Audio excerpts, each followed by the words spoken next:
Welcome to Today of All Days, episode 30. Who let this dog out? Today is Friday, June 23rd, 2017, and today is Typewriter Day! The typewriter was patented on June 23rd, 1868 by Christopher Latham Sholes in Milwaukee, Wisconsin. This was the first typewriter to use the QWERTY keyboard. You know what they say, if you're getting nerdy, always use QWERTY. The keys were originally in alphabetical order, but due to certain frequently used keys being directly next to each other, and I'm not talking about LOL, the bars would get jammed. Thus, the QWERTY format was invented. Sholes later disowned the invention and sold the patent for $12,000. Can you imagine that? You're sitting there typing away and it's just clacking. You know what? Forget it. And the one that he invented was actually, they compared it almost to like a table or a piano.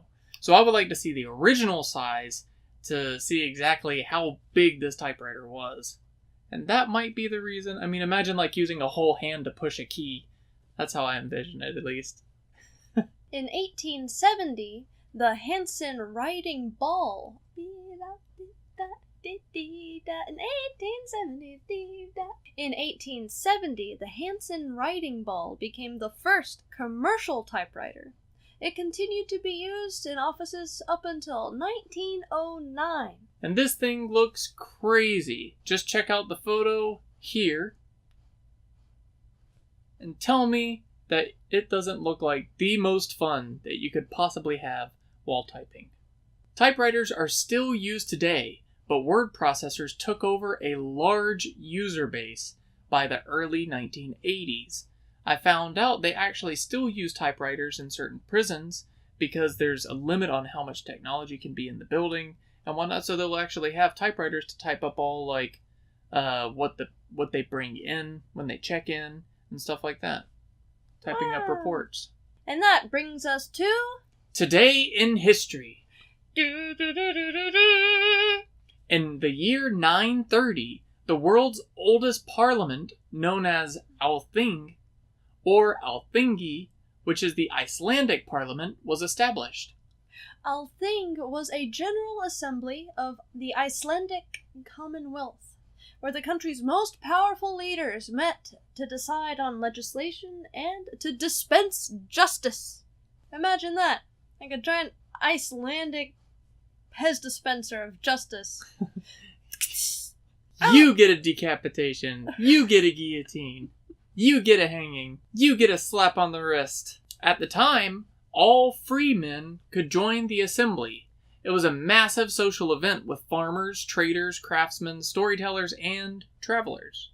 The law speaker would stand at Law Rock and recite aloud the laws in effect at the time. You know, I think that we could use a system kind of like that now, because I feel like a lot of people get pulled over for stupid traffic violations that nobody ever really even knows is a thing. And so, if we had somebody standing outside saying, "Hey, your tire shouldn't touch the white line," then I would probably be more likely to sit there and grip the steering wheel with all of my might and make sure not to veer at all whatsoever. And that brings us to our next holiday, which is Take Your Dog to Work Day! Or to your hobby that you've taken way too far. This holiday was created by Pet Sitters International in 1999.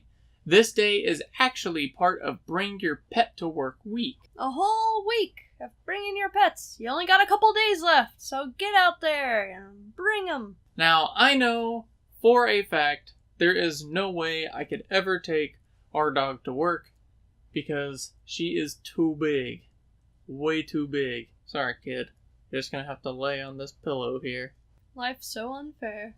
Also, they use this holiday as a way to encourage people to go and adopt a pet. Maybe go to an animal shelter or go to a rescue effort and find you a companion. Because every pet deserves a loving home.